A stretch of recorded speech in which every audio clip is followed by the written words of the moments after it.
Hello and welcome to this video. I'm going to take you through HIV and AIDS, which is the information and management on HIV.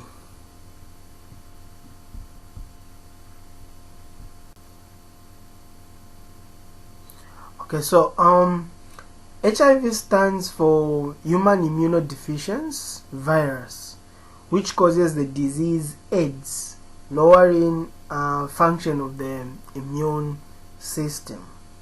Then AIDS stands for acquired immune deficiency syndrome.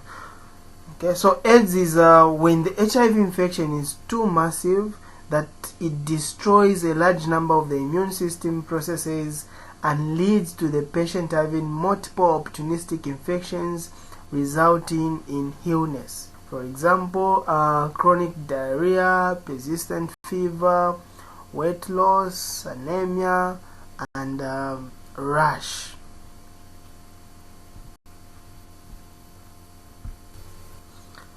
So ART is another term that we can look at, or that we can define. So ART stands for antiretroviral therapy. So ART, this is the management of the HIV disease, including the provision of the ARVs, antiretroviral therapy, the drugs that specifically attack the HIV virus. Apart from this ART, we also have another term which is HAART, which is HAART.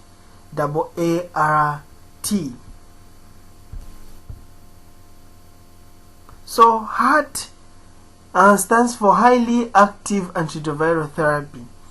So in this HAART, the antiretroviral regimes that are used are effective in combination of 3 or more agents, usually from 2 or more drug classes, in order to achieve the greatest suppression of viral load for the most sustained period of time.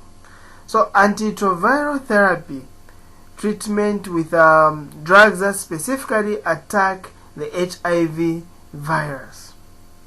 Okay,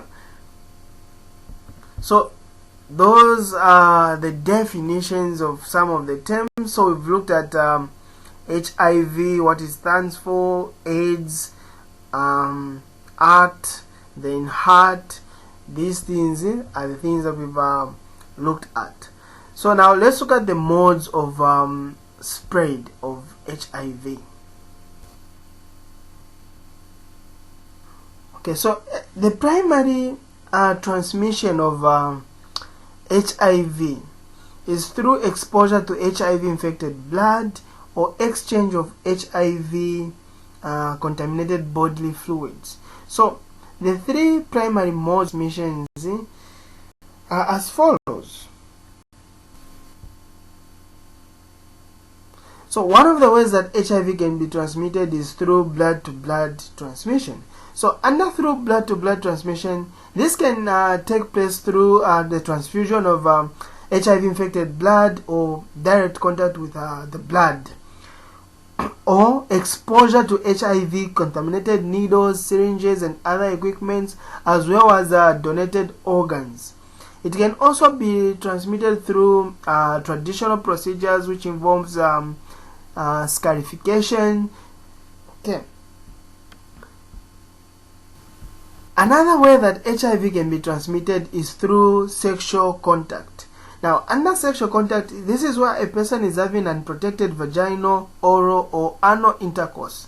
It can also be transmitted through direct contact with an HIV-infected body fluid, such as semen and cervical and vaginal secretions.